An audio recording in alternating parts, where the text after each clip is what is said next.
അളിയ എവിടെ അളിയ നിന്റെ വീട്? ഞാനൊരു 10 അടിയും കൂടി വെക്കും, നോക്കിക്കോ. 1 2 ബ്രോ ബ്രോ 3 ഒരു ഹെൽപ്പ് ചെയ്യൂ. എന്തുവാ? ആ മാങ്ങ എടുത്ത് തരൂ. അവിടെ കഥ ഉണ്ടല്ലേ, അതുവഴി തുറന്ന് ഇങ്ങ് വന്നാൽ മാങ്ങ എടുക്കാൻ പറ്റും. അങ്ങനെ വരാൻ പറ്റുമെങ്കിൽ ഞാൻ ബ്രോയുടെ ഹെൽപ്പ് ചോദിക്കൂ. ഇയാളൊക്കെ നല്ല ശല്യമല്ലേ. ബ്രോ ഫ്രീ ആണോ? ഞാൻ ഫ്രീ അല്ല, ഒരു കൂട്ടുകാരനെ കാത്തിരിക്കുമായിരുന്നു പടത്തിന് പോകാൻ വേണ്ടിയിട്ട്. അവൻ വന്നതുമില്ല. പുള്ളി വരുന്നത് വരെ എന്നോട് സംസാരിച്ചിരിക്കാൻ പറ്റുമോ? അവൻ വരുന്നത് വരെ പിന്നെന്താ സംസാരിക്കാം. ബ്രോയ്ക്ക് എന്തായി പുറത്തിറങ്ങാൻ പറ്റാത്ത? എന്തെറ്റി? അത് കുട്ടിക്കാലം മുതലുള്ള പ്രശ്നമാണ് ബ്രോ. ആക്ച്വലി എന്നെ പോലെ പല ചെറുപ്പക്കാരും എനിക്ക് ഒരു പ്രശ്നമാണ് ബ്രോ. ഇത് ജനിച്ചെന്ന പോലെ സ്വന്തമായിട്ട് ഇഷ്ടമൊന്നുമില്ല. എല്ലാം വീട്ടുകാരിഷ്ടം. വീട്ടുകാരിഷ്ടത്തിന് പഠിക്കുക, വീട്ടുകാരിഷ്ടത്തിന് കളിക്കുക, വീട്ടുകാരിഷ്ടത്തിന് ജോലിക്ക് പോവുക, സ്വന്തമായിട്ടൊരു കൂട്ടുകാരെ തിരഞ്ഞെടുക്കണം വേണം, വീട്ടുകാർ പെർമിഷൻ.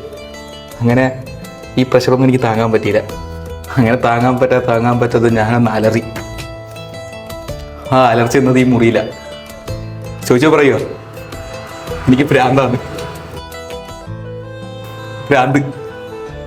ഭ്രാന്തിനെ പിന്നെ റൂമിൽ നിന്ന് പുറത്തിറങ്ങത്തില്ലല്ലോ. അല്ല ബ്രോ, അപ്പം ബ്രോയ്ക്ക് സംസാരിക്കാൻ വേറെ ആരും ഇല്ലായിരുന്നു? കുറച്ചാളൊരാളുണ്ടായിരുന്നു ബ്രോ, ഞാൻ പറയുന്നതെല്ലാം കേട്ടോണ്ടിരിക്കാൻ. എൻ്റെ കാമുകി. എന്നിട്ട് ശരി, ഭ്രാന്തനെയൊക്കെ ആരെങ്കിലും സ്നേഹിച്ചോണ്ടിരിക്കോ ബ്രോ? സത്യത്തിൽ ഇതൊന്നും അല്ല ബ്രോ എനിക്ക് പ്രശ്നം. ഞാൻ പറയുന്നതൊക്കെ ഒന്ന് കേട്ടോണ്ടിരിക്കുന്ന ഒരാള്, ഇപ്പൊ ബ്രോയെ പോലെ. അങ്ങനെ ഒരാളുണ്ടായിരുന്നെങ്കിൽ. അതിനും ആളില്ലാത്തതിന്റെ ചിന്ത ആത്മഹത്യയിലോട്ടല്ലേ പോത്തോളൂ ബ്രോ.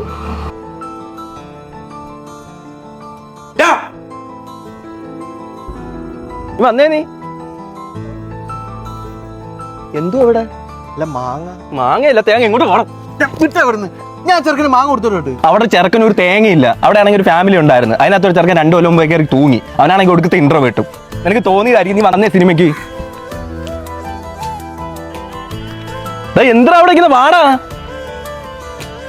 എടാ, നമ്മളെ പോലെ സംസാരിക്കാൻ ആരെങ്കിലും ഉണ്ടായിരുന്നെങ്കിലേ അവ ഇന്ന് ഇവിടെ കണ്ടേനല്ലേ. നീ ബാ.